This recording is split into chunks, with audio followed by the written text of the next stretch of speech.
Look, we love a good video game skin as much as anyone. We're just as guilty of spending a little bit more than we should on DLCs, cosmetics, and other questionable financial decisions when it comes to our favourite games. But Mortal Kombat 1 can get in the bin. I don't really mean that. Mortal Kombat 1, I like you. With your gruesome fatalities and your tight controls and combos, you're a good fighting game. But it's like living with a really cute dog that loves scratches and cuddles, but every now and then tries to rip my throat out and steal my wallet. At some point, I'm gonna have to say something. And the Omni-Man controversy is the final line in the sand. Mortal Kombat 1's aggressive monetization has come under fire more than once since its release. The $10 seasonal fatalities going up for sale were one particularly terrible look into the grimy depths of video game monetization. And since we were told the standalone price of the Omni-Man DLC, the proverbial crap has hit the fan once again. To be fair, from the very start, Warner Bros. Games were pretty transparent on how new characters were going to be added to Mortal Kombat 1 and how much they would cost. $7.99 would buy you a new character, no strings attached. Fine.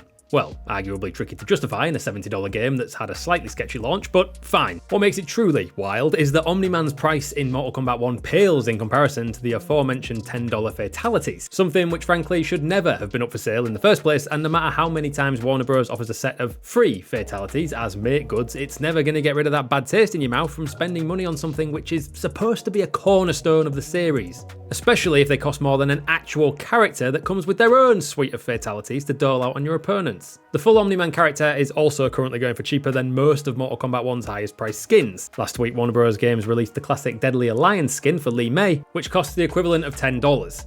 Call me old-fashioned, and I probably am, but it does feel a bit egregious when entirely cosmetic items cost more to buy in a game that already cost you $70 than an actual character you can use to fight. And that's not me saying Omni-Man should cost more, by the way, just to clarify. And just to really smear the last vestiges of grime from the cesspool that is Mortal Kombat 1's monetization practices, you can also currently buy the Omni-Man Announcer Pack, voiced by J.K. Simmons no less, for 1,000 Dragon Crystals. So that's another $10 on top of what you've spent already. And it's more expensive than Omni-Man himself. The Announcer Pack basically just unlocks a few extra voice lines for Omni-Man, adding in those iconic Mortal Kombat lines like "fight" and "finish him." If that's worth $10 to you, then go wild, but it's starting to feel like we need to push back against this kind of thing. And it seems a lot of fans are starting to agree. A lot of Mortal Kombat 1 players aren't particularly happy with how things in the store are panning out, with largely superfluous items costing almost double the price of a fully playable character. Although if you really want to scrape the bottom of this monetization barrel, possibly the worst of it all is that Omni-Man isn't even really a full-blown character, at least not in comparison to others. His max level is set to 20, his only cosmetic skins are palette swaps, and he has less brutalities. Sure, he plays well and is a lot of fun to fight with, which